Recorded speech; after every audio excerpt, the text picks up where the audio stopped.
Breaking news, রাজ্যের প্রাক্তন মন্ত্রীর বাড়িতে সিআইডি হানা। নমস্কার, নজরে আপনাকে স্বাগত।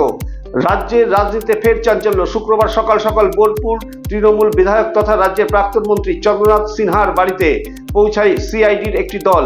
বৃহস্পতিবারের পর টানা দ্বিতীয় দিন এই তৎপরতায় রাজনৈতিক মহলে শুরু হয়েছে জোর চর্চা।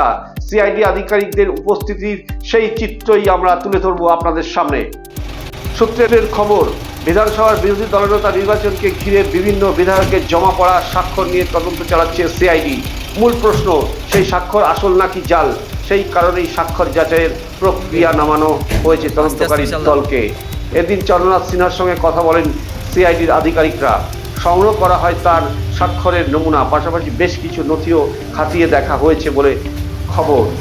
যদিও এই নিয়ে এখনো পর্যন্ত সিআইডি কিংবা বিধায়কের পক্ষ থেকে আনুষ্ঠানিকভাবে বিস্তারিত কোনো প্রতিক্রিয়া সামনে আসেনি। অন্যদিকে এই একই তদন্তের সূত্রে তৃণমূল বিধায়ক নয়না দাসের কাছেও পৌঁছে যান সিআইডি আধিকারিকরা। তাকেও জিজ্ঞাসাবাদ করা হয়েছে বলে জানা যাচ্ছে। বিরোধী দলনেতা নির্বাচনকে কেন্দ্র করে জাল স্বাক্ষর অভিযোগ, আর সেই তদন্তে সিআইডির ধারাবাহিক তৎপরতা, সব মিলিয়ে বোলপুর থেকে কলকাতা রাজ্যের রাজনৈতিক অন্দরে বাড়ছে জল্পনা। এখন নজর তদন্তের সামনে উঠে আসে ঠিক কোন নতুন তথ্য। আমাদের চোখ থাকবে সেদিকে। আরও খবরের জন্য সঙ্গে থাকুন, নজরে নয়ে চোখ রাখুন।